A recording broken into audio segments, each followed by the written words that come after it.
The president suggests he could keep the government shutdown going for months or even years.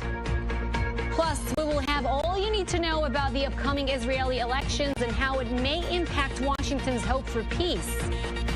And later, a new space race. The U.S. and China take on the final frontier. From the I-24 News Studio in Times Square in New York, this is Take 30 with Shayna Estulin. Good evening, everyone. I'm Tal Henrik in for Shayna Estulin tonight. The partial government shutdown is now heading into its second week, and according to the president, it could last a lot longer. In a freewheeling press conference Friday afternoon, the president said he had a productive meeting with the Democrats, but suggested he could keep the government shut down for months or even years if he doesn't get what he wants. Kenneth Moton has the story. In the shutdown showdown, the president telling Democrats he's prepared to keep the government closed for months, even years. Absolutely, I said that. I don't think it will, but I am prepared, and I think I can speak for Republicans in the House and Republicans in the Senate. They feel very strongly about having a safe country. The president called that two-hour White House meeting contentious but productive. Democrats are demanding the president end the partial government shutdown and then continue the fight for his border wall. We made a plea to the president once again.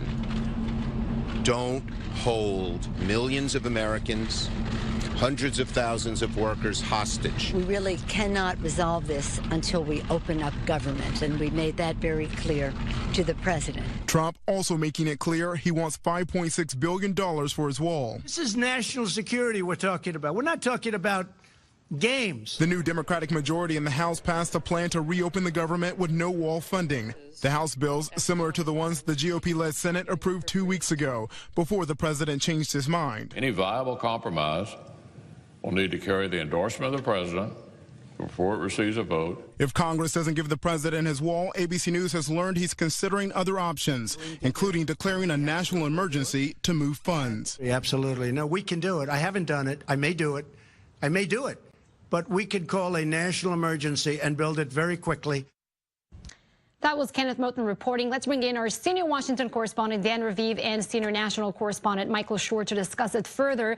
Dan, we'll start with you. Although it's day 14 now of the shutdown and there's still no breakthrough in negotiations, the president, he came out of this meeting saying it was a productive one, even hinting that there's some progress, whereas Nancy Pelosi and Chuck Schumer, they came out of the very same meeting not optimistic at all. So what's really going on behind these closed doors? It's hard to be sure, but Donald Trump tends to be upbeat. He likes to spread the story that things are going to work out exactly like he wants them to. The same is true when it comes to trade talks with China or nuclear talks with North Korea. He says everything's going well, and the same is true about these talks to reopen every part of the federal government. And along the way, he says he's going to get his $5.6 billion to build a wall or a barrier or a fence. He said, call it whatever you will, but it's got to be solid and powerful and stop smugglers, terrorists, and illegals from getting into the U.S. He says it's going to work out, and he predicts there'll be progress during the talks over the next few days. Tal? Michael, we're talking a lot about the shutdown in terms of which side is winning in the court of public opinion, the Democrats or the White House. But at the moment, there's still not a lot of public pressure to end this shutdown.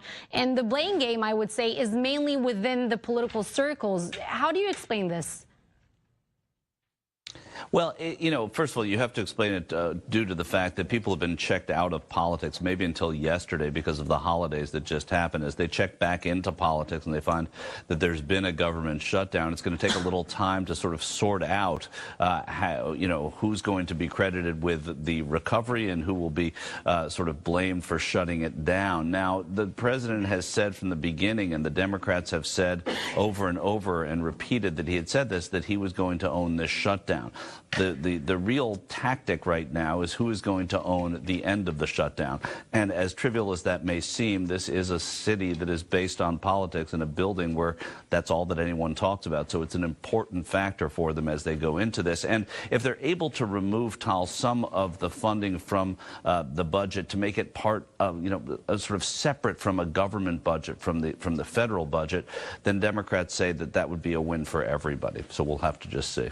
Well, hopefully, maybe we'll get answers over the weekend as negotiations are expected to continue. But Dan, when the president spoke about the wall today, he also floated the idea of building a barrier from steel instead of a concrete wall. And he said that the other side feels better about this. And I guess by the other side, he means Democrats, not people on the other side of the border, right?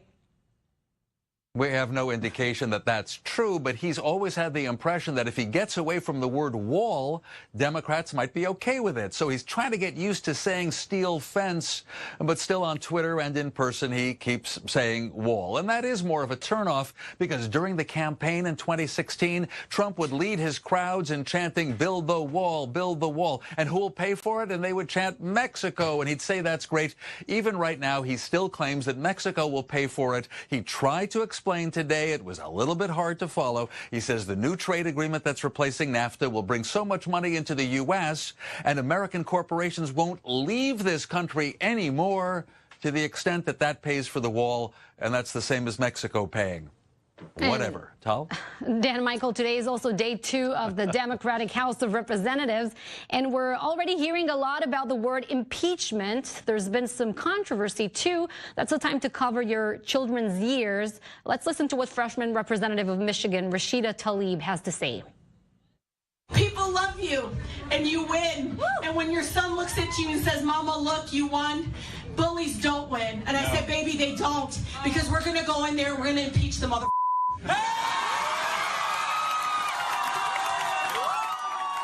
Michael Schur, Rashida Tlaib, she's standing by her comments today. Your thoughts?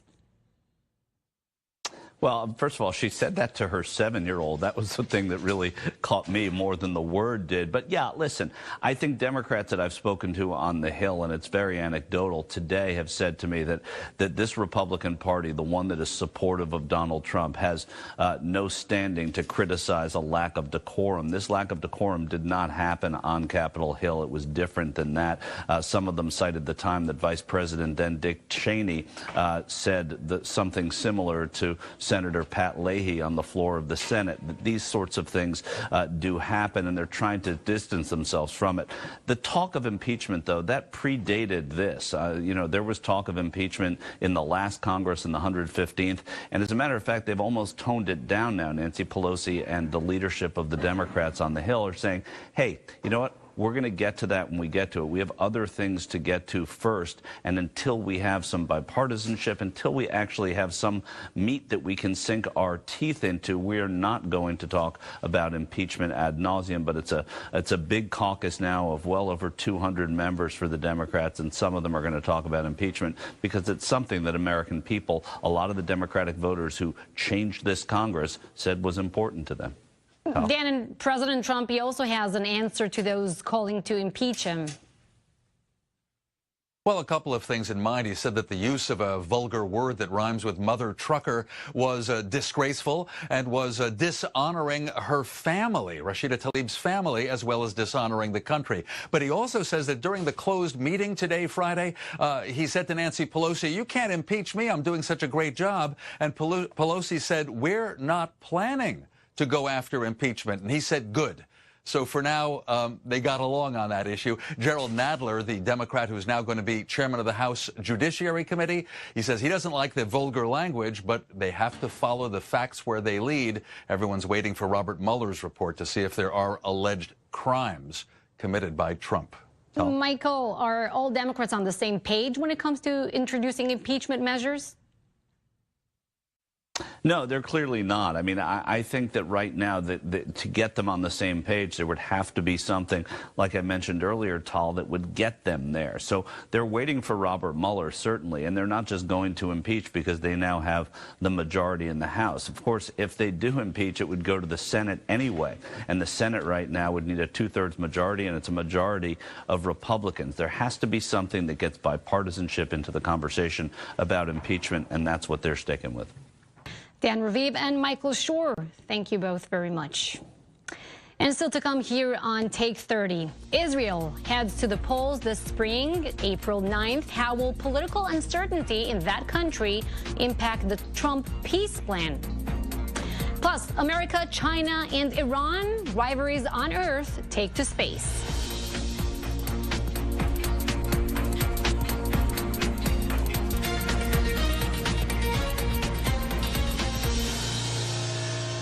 Welcome back. The midterm elections here in the United States certainly shook things up in Washington.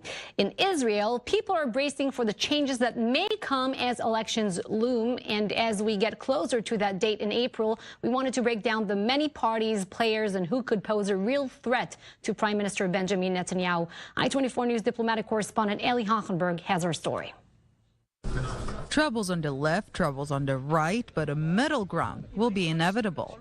This week started with a political bombshell. The hawkish and popular ministers Naftali Bennett and Ayelet Shaked of the right-wing Jewish Home Party took a major leap, but not certainly forward. We are embarking on a new journey, a long and difficult journey of creating an alternative of leadership. There will be difficulties, there will be challenges. But Ayelet and I believe in all our souls and our way. The new right party is the real right-wing party. Bennett and Shaked are still burnt by the 2015 elections when Prime Minister Netanyahu and his ruling Likud party took many votes from their settler-oriented party for the sake of the right-wing bloc as a whole. This new platform, however, branding them as a more inclusive rather than a sectorial party, might only bring more votes to Netanyahu once again, as voters are somewhat weary of new vanity parties. But these are not necessarily good news for Netanyahu either. Too many votes for his Likud party mean more right-wing parties risk not getting enough votes to cross the parliamentary electoral threshold. Lost votes on the right might mean no right-wing coalition for Netanyahu.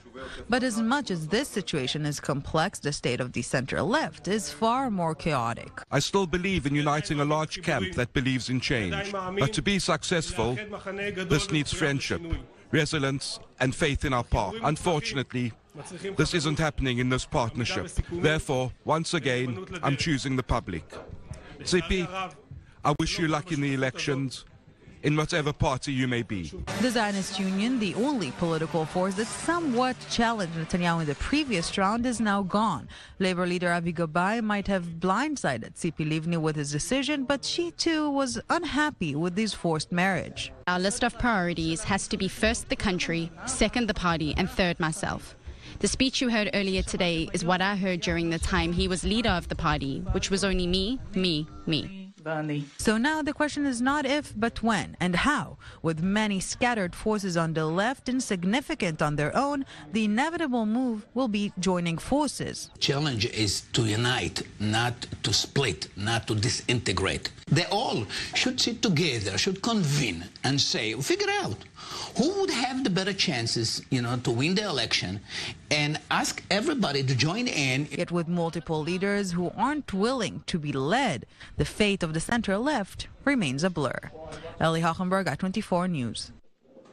Joining us is Matthew Brodsky, a Middle East analyst and geopolitical analyst at Wikistrat, an international consulting company. Welcome, Matthew. Elections in Israel are set for April 9th, and this could cause yet another delay in the release of the Trump administration peace plan. Can you explain us why?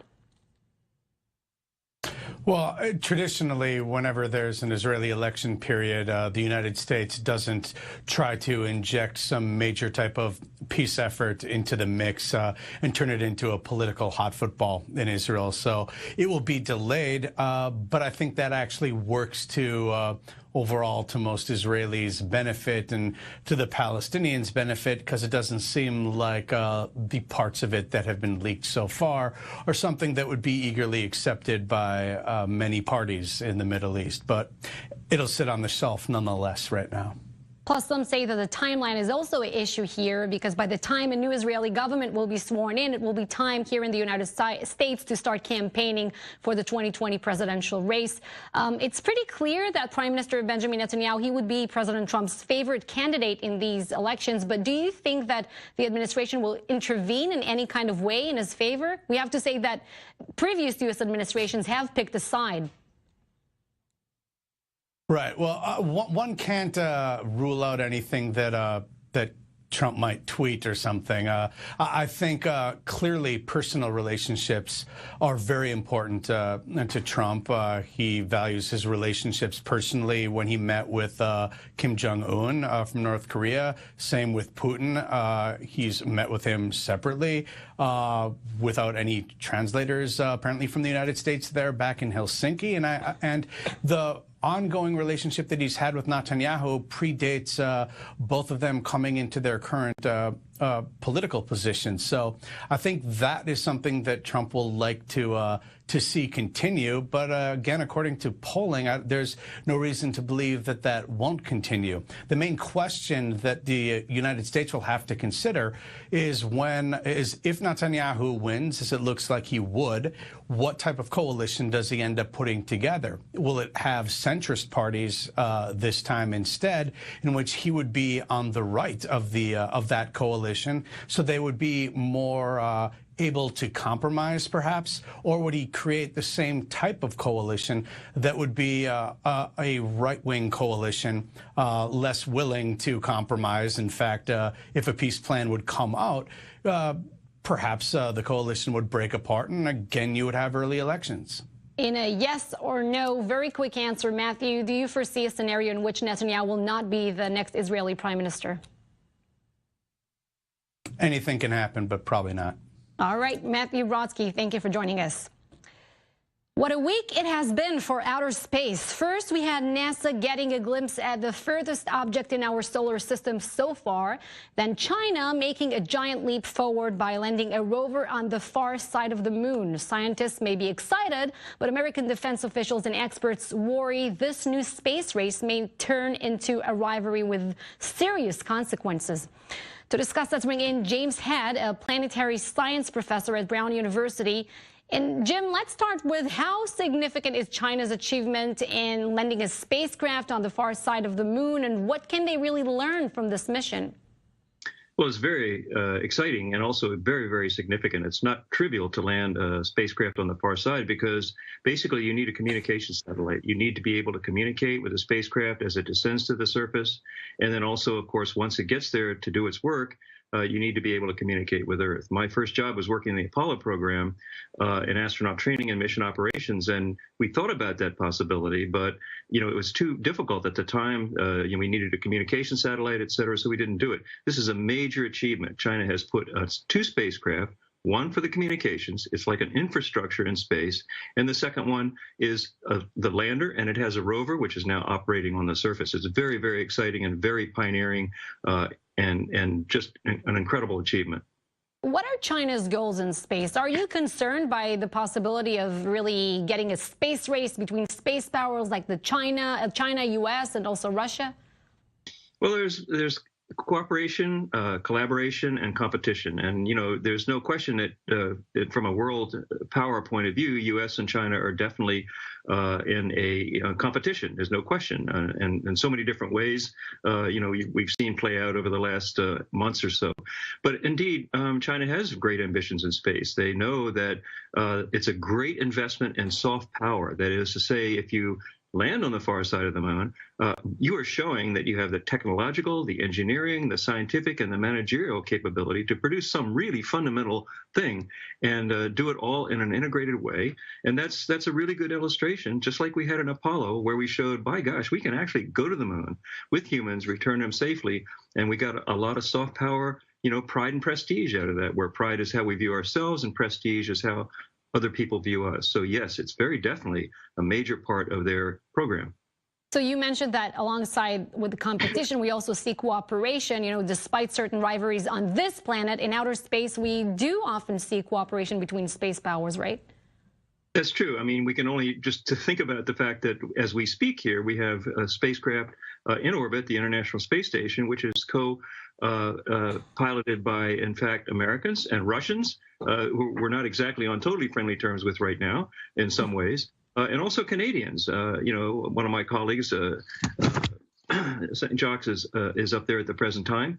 And, it's like an amazing way to exert kind of a soft power interaction where you don't have, you think, well, gee, should we really be tough about this? Well, actually, we have people talking to each other in space, so we shouldn't be, we should let that modulate and moderate our findings. And it's the same with China. I actually helped to participate with them. They asked me to work on defining the characteristics of the landing site where the Chang'e 4 landed. And so it was a great opportunity. I've visited there many times. Scientist to scientist, we have great interactions.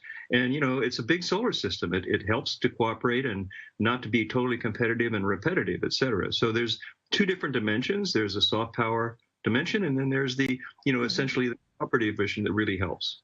Jim, we, the common people whose work is focused on this planet, we usually hear about these outer space scientific achievements only after they happen. But maybe if you can give us a short sense of what could become the next feasible achievement or goal in space exploration, if you can just briefly. Sure. So, basically we learn so much about the other planets, which really teach us about the missing chapters in Earth history. So Earth is so active, it just simply erases its formative years. And to understand you or me, we need to understand the formative years. And in fact, this is exactly what exploring the planets does. So, for example, the next Chinese mission will be Chang'e 5, and that will return samples from a very distinctive area on the moon. And this will teach us a lot about how long the moon was active. And that's critically important in understanding, indeed, early history.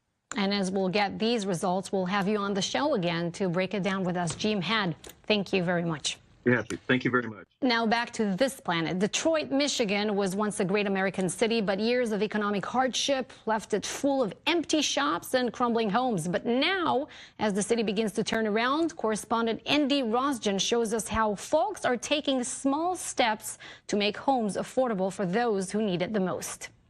In a depressing Detroit neighborhood where abandoned homes are starting to sink into the ground, something miraculous is springing to life. If you would have told me that all this would happen to me when I got over here, I would never have believed you. Jeffrey Hayes spent most of his life living on the streets, but now, at 65, he has a tiny home all to himself in a whole neighborhood of tiny, colorful homes, created for people who can just eke out a steady paycheck but can't afford a mortgage. It is the ticket out of poverty.